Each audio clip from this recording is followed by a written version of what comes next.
अगर आप भी चाहते हैं जय मां काली रिकॉर्डिंग स्टूडियो के सारे ऑडियो वीडियो आप तक पहुंचे तो लाल बटन दबाकर चैनल को सब्सक्राइब करें, साथ में बेल आइकन दबाना ना भूलें। अभी आप सुन रहे हैं जय मां काली रिकॉर्डिंग स्टूडियो फुलप्रास चौक से। अभी आप सुन रहे हैं शिवरंजन यादव जी की आवाज में।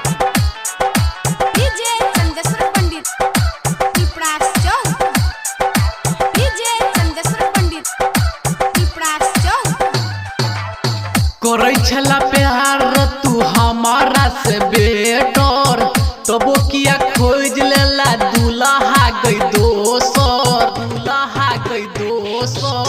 करे छला प्यार तू हमारा से बेटर तबो किया खोज लेला दूल्हा गई दोसर नहीं रखे यार संगे कैला दगादारी, नहीं रखे यार संगे कैला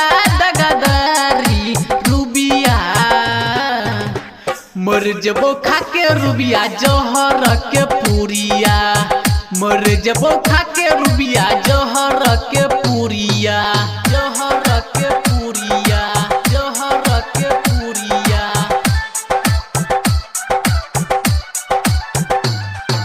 डीजे चंदेश्वर पंडित पिपरास चौक, डीजे चंदेश्वर पंडित पिपरास चौक। हे तो विदाई तुहर कौन बोगेलो रसे कोना के जहबे ससुरा हमारा गे छोरा के, कोना के जहबे ससुरा हमारा गे छोरा के। हे तो विदाई तुहर कौन बोगेलो रसे कोना के जहबे ससुरा हमारा गे छोरा के। शादी के कार्ड भेजबिहा हमरा घरे, शादी के कार्ड भेजबिहा हमरा घरे रुबिया। मर जबो खाके रुबिया जहर के पूरिया, मर जबो खाके रुबिया जहर के पूरिया, जहर के पूरिया, जहर के पूरिया।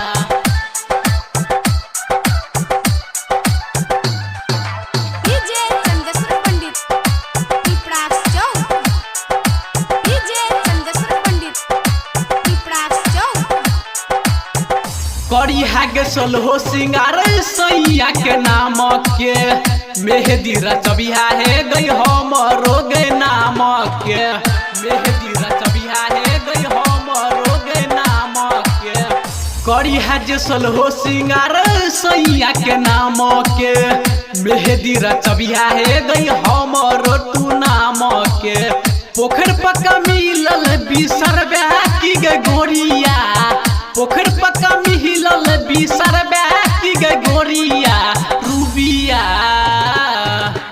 मर जबो खाके रुबिया जहर के पूरिया, मर जबो खाके रुबिया जहर के पूरिया।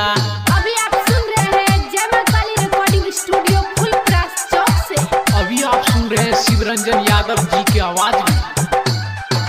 डीजे चंदेश्वर पंडित पिपरास चौक, डीजे चंदेश्वर पंडित पिपरास चौक।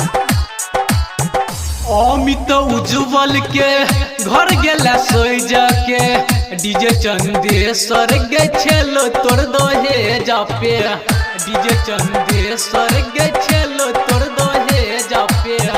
अमित उज्जवल के घर गेला सोज के डीजे चंदेश्वर गे छेलो तोर दोहे जापे। रंजन शिविर संगे कैला बरबदिया, रंजन शिविर के तू कैला बरबदिया रुबिया। मर जबो खाके रुबिया जहर के पूरिया, मर जबो खाके रुबिया जहर के पूरिया। डीजे चंदेश्वर पंडित फुलप्रास चौक। 91 13 90 67 65।